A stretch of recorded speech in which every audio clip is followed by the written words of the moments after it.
Gusto niyo ba ng peace at relaxing view at napakalamig na climate para kang nasa Baguio City? Tara, sama kayo.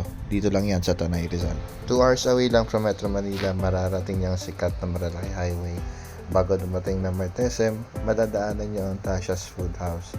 Mas maganda kung magme-message muna kayo sa Hiraya Rain sa Blue App para sa inyong reservation at masundo kayo sa main highway. From main highway sa tapat ng Tasha's Food House, need nyo lang mag-trek ng 5 to 8 minutes. Don't worry, may daan naman at sementado. Meron din mga steps. Susundin din pala kayo ng stop nila sa main highway. At sila na rin yung magdadala ng gamit ninyo papunta sa house. Ito yung packet ng house. Makikita nyo naman merong steps. And hindi naman siya masyadong nakakapagod. Konti lang. Pagod yarn. 3-story house siya actually. Hindi na namin na-videohan yung ground floor. Pero dyan siya sa baba. This is the second floor. Ayan, napaka-aesthetic ng lugar na yan. Then, meron siya malaking balcony dito sa second floor. Which is makikita mo yung buong place 360 including the Sierra Madre Mountains.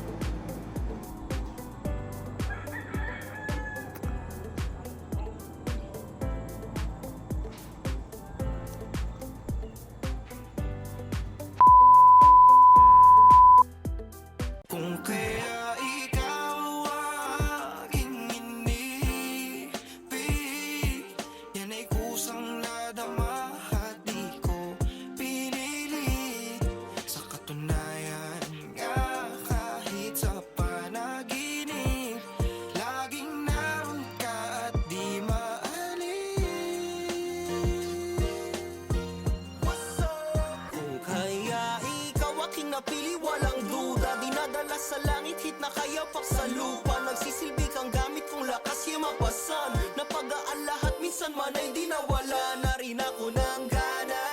Buti nandyan ka, huli miss kikiliti ko lang mo san banda. Yeah, ikaw lang tandaan mo na mamahalin ko hanggang pagtanda. Yeah, she got me crazy, now I'm falling in love. Miski ngiti niya di ko makaligtas. Pag nakikita, yeah, agad na quick blush. Tapos napapatupi na para bang nagsinta. Ikaw ang aking inibig. Yan ay kusang nadama at di ko pinilit. Sa katunayan nga kahit sa panaginip, laging naroon ka at Ang lalandi naman no. Akit tayo sa third floor. This is your private spot. Alam mo yan ha. By the way, hindi pala aircon to. Lahat is electric fan. Dahil malamig naman. You have one bed, good for 2. Then makikita mo dyan paglabas mo is same thing, yung view ng Sierra Madre Mountains.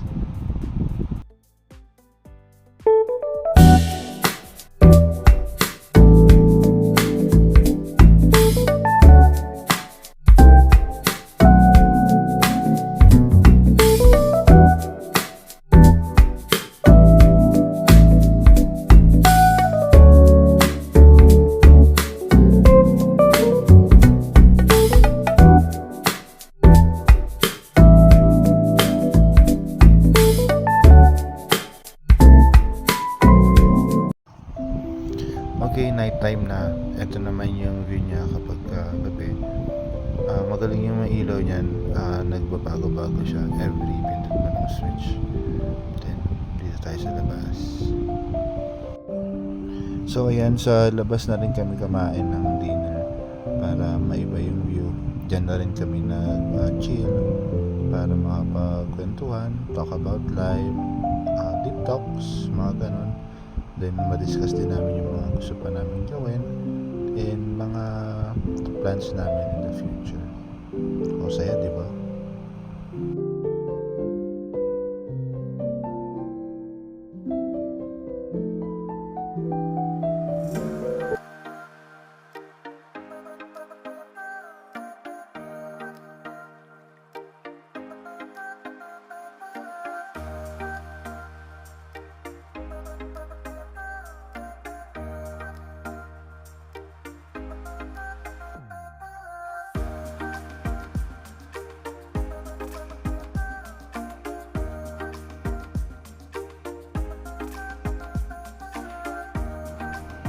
That is our morning view. Ganda, di ba? Hanggang yun, coffee na lang kami.